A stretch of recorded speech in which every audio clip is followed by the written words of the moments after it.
Hey friends, welcome to Fun with Azure. This is ADF part 1.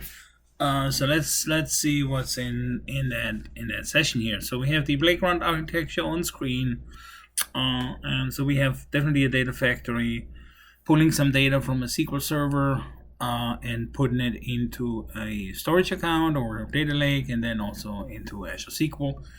Then to be consumed in some visualization tools such as Power BI or others, right? So VNet, Subnet, everything there. So we're going to talk more in details about all these pieces, but just wanted to show you some picture there, some image. And then here we have the pieces that go into creating this. So let's head over to the actual lab and let's run those pieces. So here you can see the Azure subscription. Here we have the script that I'm gonna run, and let's get started just by basically generating the resource group, right? So I have a variable here that I defined, and I need to open the command line here, the Cloud Shell. So as this opens up, I can just paste this in. And we already created the resource group, and you can see, so group is basically the name of the resource group, the variable. So if I do an echo $group, yeah, then I see the Fun with Azure 001. Great, so this worked. And if I head over, see, I have 15 resource groups before I executed this. So let's see, and now I have 16, so it's already generated it. And if I look for it, it's here, Fun with Azure. Okay, so we have a single resource group in the East US. Now we can basically add to it. Don't worry about the username password here for now. This is going to be needed with some other variations. But what we're going to do now is we generate the data factory. And by the way, you could obviously generate all of what we generate here via script, also in the Azure portal, right? By clicking through the wizards and basically just generating stuff. But I'm actually showing this later when we do the VMs. But for now, I'm just gonna create it that way, just to show you a bit of different ways of creating stuff. Okay, so now I'm actually just put in the VNet command. You may have seen that one. Just want to make sure this comes through. So if I refresh here, we already see the data factory, right? So that's been generated successfully, obviously in the same region. That's all good. So let's see it, and the VNet just came in as well. So let's see the VNet address space. That's the one that I told it to use, and I have a total account of 65,536 IP addresses available.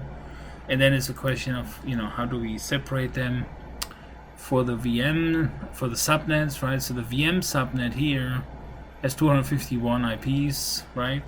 But when you remember correctly from the PowerPoint here, we said that there were two subnets, right? So one is here for the VM and the other one is here the private endpoints, PE. We're not going to use that in this video, but I think it's still important that I point this out. So let's go back to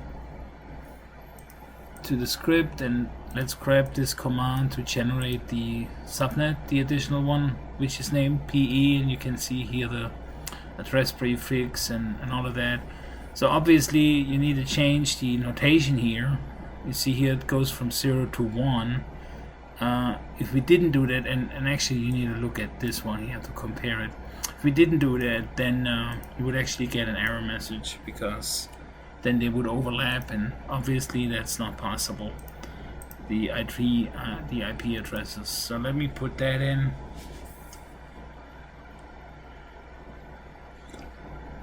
And that succeeded, which is good. So let's go back.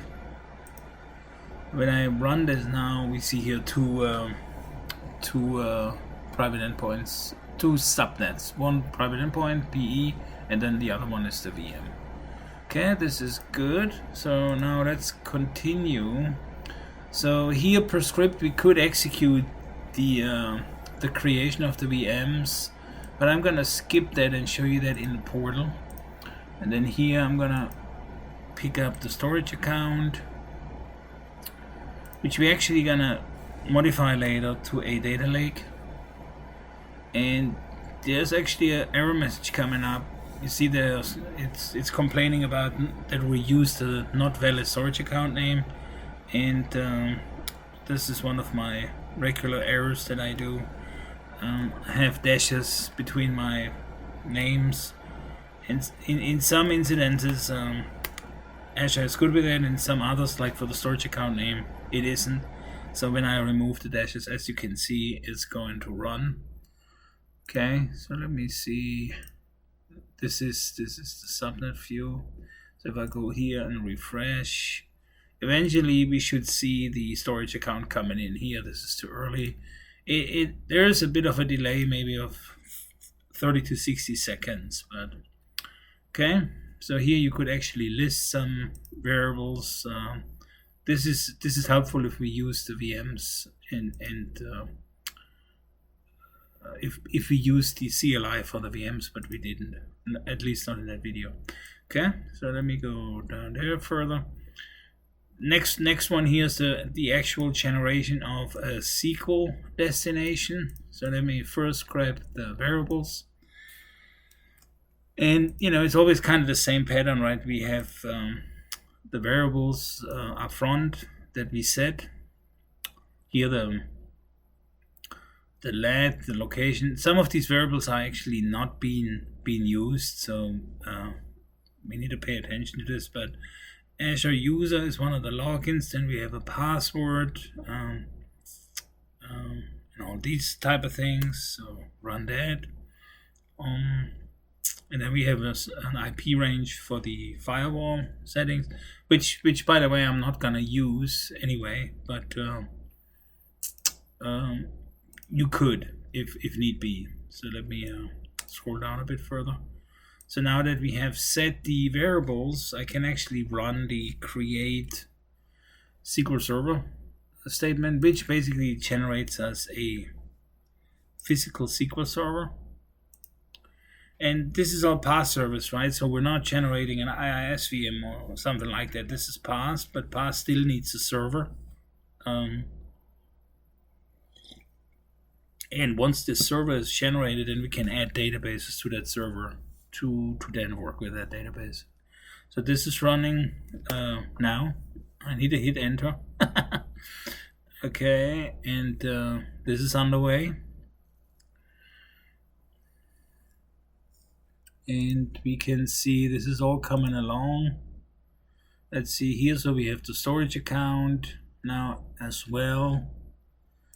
And at some point the server is showing up here, but it's still provisioning. Let's go back real quick and look at the slide one more time.